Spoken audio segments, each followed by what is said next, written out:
Ang babae ko! Halika! Cherry! Babae ko! Nasasaya ako! Ano ba? Cherry, tama na! Ano ba? Cherry, tama na! Tama na! Tama na! Ayun ka! Tumigil ka! Ipapaliwanag ako. Ano bang ipapaliwanag mo? Kitang-kita ko! Pag-uwi mo ng bahay, alis ka na. Kunin mo lahat ang gamit mo!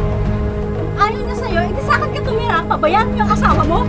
Hindi ko alam kung saan ka umuhugot ng kakapalan ng mukha eh. Kahit ano pang sabihin mo, wala na magbabago. Hindi ka na mahal ng asawa mo at ako na yung mahal niya.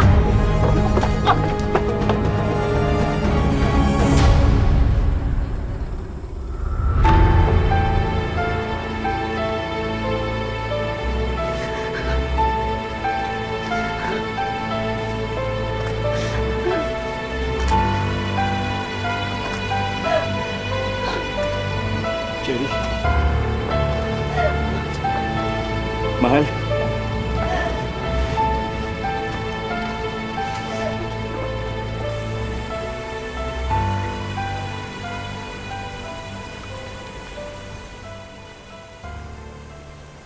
Nagpatas kami mag-asawa sa STV. Ayun, positive ski ko. Malamang nakuha yung kay Chloe. Yung sakit niya, may gamot. Pangaliwa niya, wala.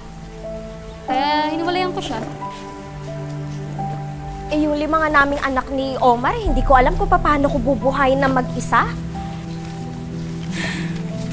Kaya magtitiis na lang ako para sa mga anak namin. Lilipat na lang kami sa norte pagkatapos kumanak sa susunod na buwan. Sisimula na lang kami ng bagong buhay. Eh, ikaw naman, Cherry. Kumusta naman kayo ni Bernardo? Nag-uusap pa ba kayo?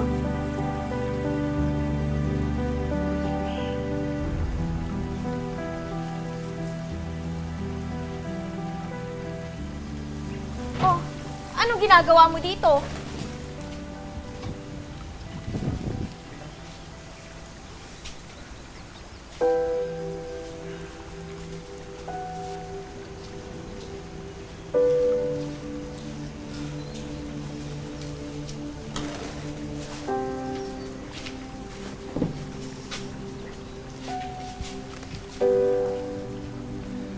Mahal.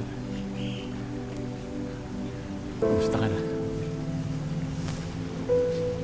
Okay lang. Kaya kong mag-isa. Kaya kong mabuhay nang wala ka. Alam mo, kung sinabi ng mga kaibigan ko na naglolo ko ka rin katulad ng mga asawa nila, umasa ako na hindi mo gagawin sa akin yun. Umasa ako na iba ka. Anong ginawa yun? Ba't mo ako niloko? Wala nang saysay yung pagmamahal. Wala na yung pagtitiwala.